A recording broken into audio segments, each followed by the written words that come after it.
At that time, there was a decision 3-1. So that's what we're appealing. We're asking that you tonight deny this application.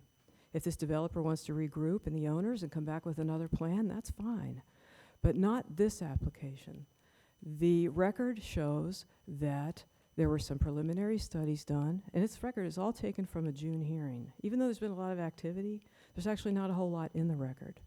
The record is, the engineers came in, they stated that they were making preliminary assessments of some things, but basically said the gist of it was, don't worry, just give us this PUD, and then the government will do it. The government will take a look at all this. So we'll rely on the county, FEMA, Ohio EPA, because of course we have a significant erosion and flooding problems down there. FEMA, Ohio EPA, Army Corps of Engineers. So don't worry, say yes to this, and then it'll all be taken care of by the rest of the government. And I don't think that's acceptable. That's too risky. This site is exceptionally challenging. It sits at the top of 32 of Clough as it starts to head down the hill. We deal with it every day. And the traffic issues, which are what Connie will address, and the detriment, are going to be really utterly unpredictable negative. The slippage issues on those hillsides really have not been studied. And same with the flooding and the eroding Clough Creek. In contrast with, for example, the Harmony Center, the senior housing, where that developer, I think, laudably worked closely with the trustees and with the planning staff to come up with a joint effort to be good neighbors here. It's been impressive. That's not what we've seen. It has been nothing like that the past year. And I ask you to deny it. So, getting to the law on this, the zoning regulation specifically says that the development of the use of a PUD and the advantages that there can be to a PUD can't be done, quote, without detriment to neighboring properties. We're going to have more on that from the person, or one of the persons most affected. We're certainly affected. The zoning regulation also requires, and by the way, I think that's dispositive in court. Nobody wants to go to court, but that, I think that would carry the day.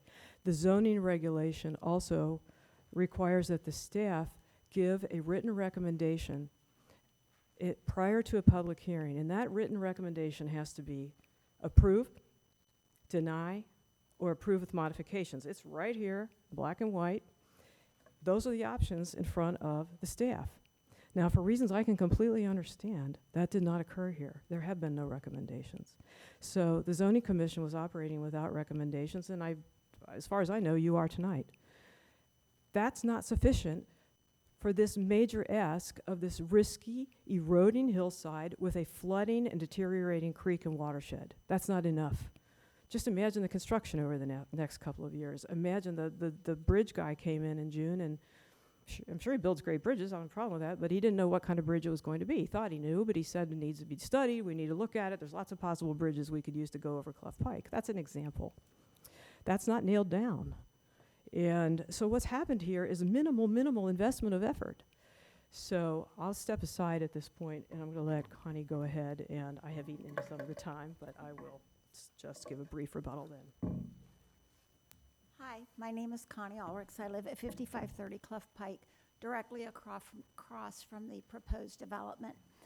When we purchased our home in 2003, we were aware that that was an empty lot across the street from us, but we did our research and, like our neighbors, felt assured because of the zoning regulation that it was half-acre-like properties in that neighborhood. The PUD law has very specific language that states, without detriment to neighboring properties. But to accomplish this density, there's a plan to dig out the backside of the south end of that lot. And on that hillside are the residents on Keystone who have already testified as to the erosion and the foundation damage that they're already experiencing from land slippage. It's not arguable that those homes may further be impacted if you allow excavation on the backside of the hill that supports their homes. The Transportation of Engineers has already estimated, and this is a pure estimate, that the addition of the Harmony Senior Living, the development of Wolf Angle, and the PUD development that we're talking about tonight is going to add over 1,000 trips per day to Clough Pike, which is already a bottleneck with traffic noise, headlights, stop traffic, blasting stereos, as well as the view from our properties, which is not consistent with the zoning laws and not what we or my neighbors signed up to have. Adding insult to injury is the drive for this development is literally across the street from my driveway, which is going to add even more entering, exiting trouble to our driveway, getting in and out of our driveway. So the decision to the Anderson Township trustees is our only protection to preserve the investments that we've all sacrificed to obtain. And I please beg of your thoughtfulness on this.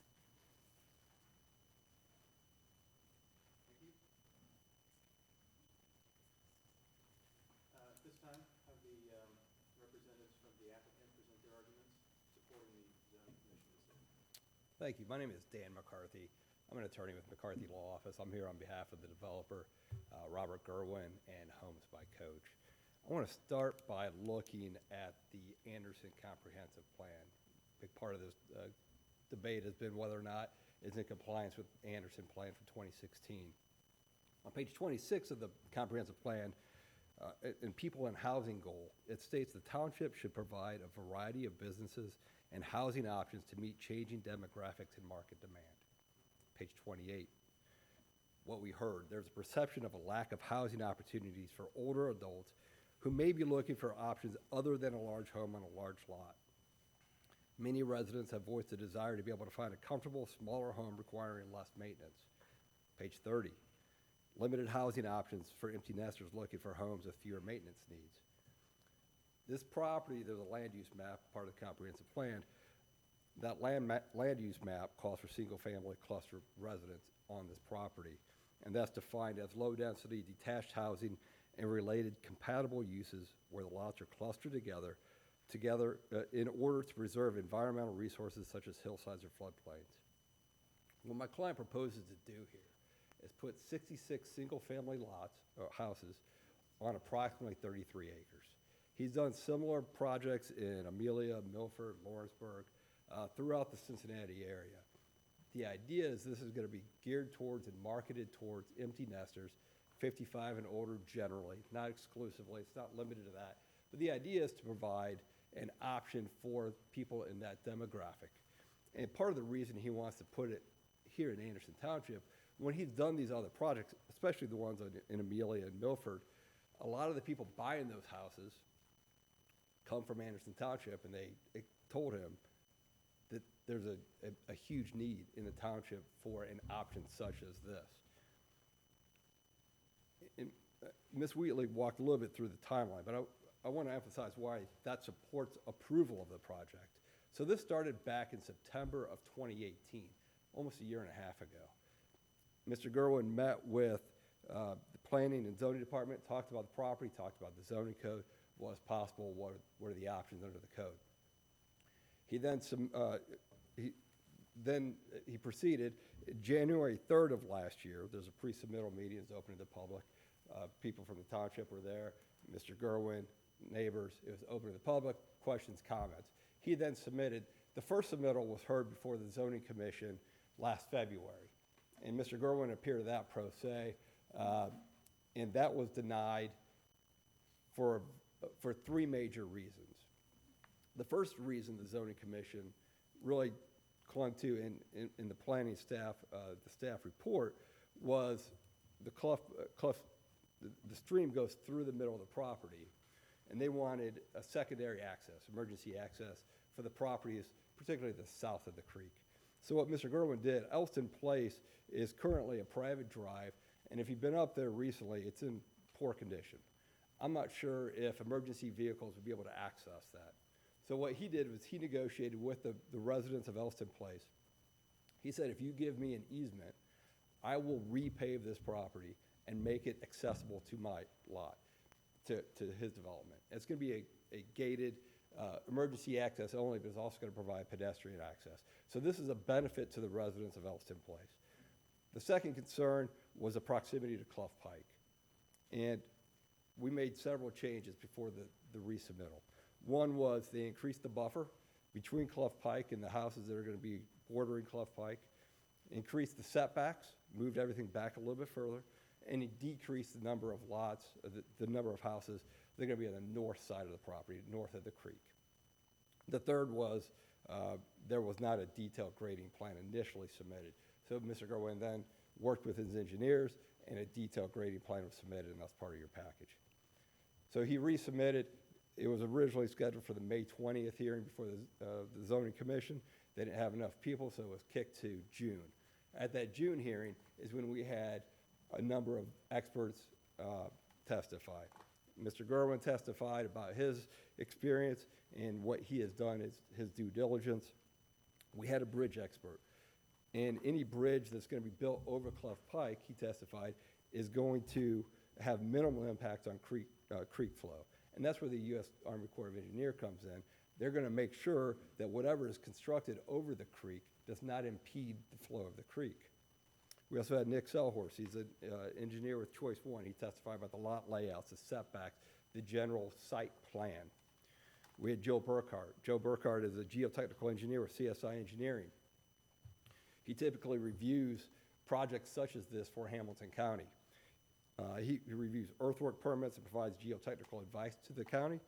If he wasn't working on this project, he's the person who would likely review this project for the county. And he actually testified, if you go back and review, he actually testified that this project will make it less prone to hillside slippage because the grading work is going to remove a lot of the soils that are prone to slippage. Finally, we had Mike Gettemiller. He's a traffic engineer with Choice 1. He performed the site distance study that was submitted as well. So there was a 2-2 deadlock, and we had, for there to be an affirmative decision, we had to have 3 votes yes. That's why I appealed to the trustees. Upon advice of your council, was remanded for affirmative 3 votes, yes or no. And at the September hearing, that was more procedural. It was kicked to October.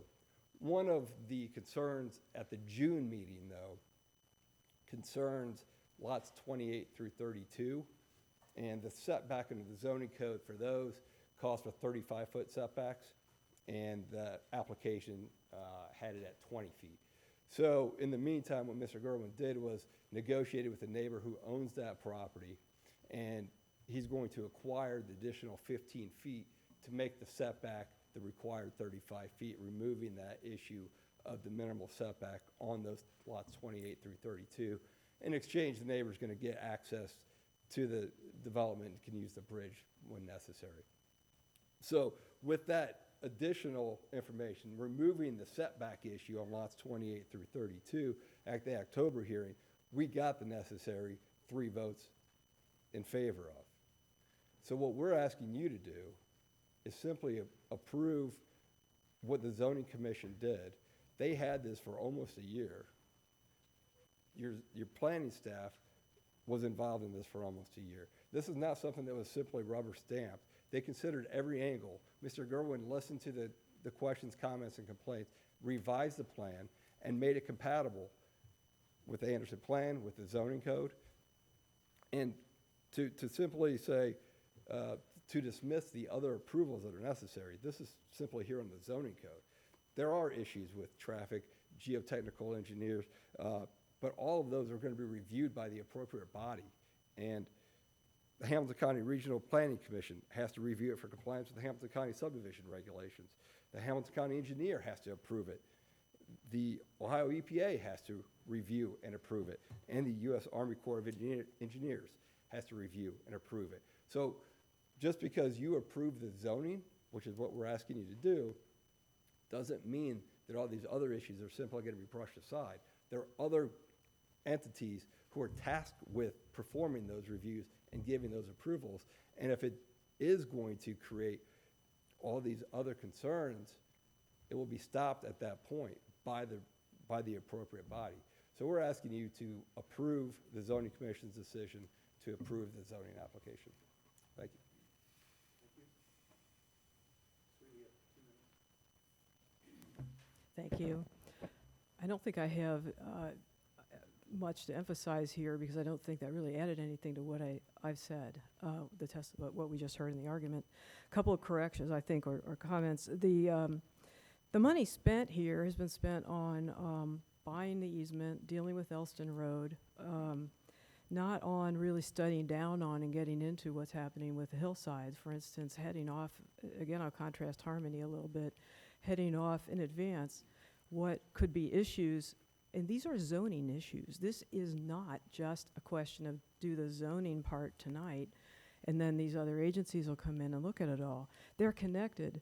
The zoning resolution specifically requires consideration of the factors in the comprehensive plan. Now, we're looking at different factors. There are different factors. Yes, there's public access for an emergency. Everybody would want to have that. He dealt with that. That's good. But that's where a lot of money got spent because it had to be, because it's incredibly expensive and very, very tight space to get back there. But that took up a lot of time and effort and dealing with neighbors up on Elston that could have been spent looking at the slope on Clough Pike, where hundreds of cars pass every day, where Connie lives across the street and others, we live just down the street. Harmony Senior Center is going to come online. You guys are doing a comprehensive corridor study with the county of what's happening along Clough Pike. I think this is, at best, premature. I think it needs to be denied. They can regroup. They could look at this again. This developer also has not done, there's nothing in the record that indicates this developer has done anything along these lines. There have been 3 developments. He's testified about them. It's in the record, 2 in Claremont County and 1 in Indiana. They are on relatively flat sites like farmland. Okay, this is not the type of site that this developer has had to encounter, as far as I know from the record in this matter. So I ask that you deny it. Thank you.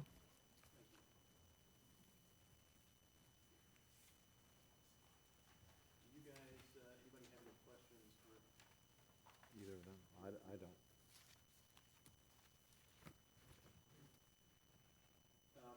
Then I'm going to move that we retire to executive session to deliberate the appeal for case 7, 2019 PZ.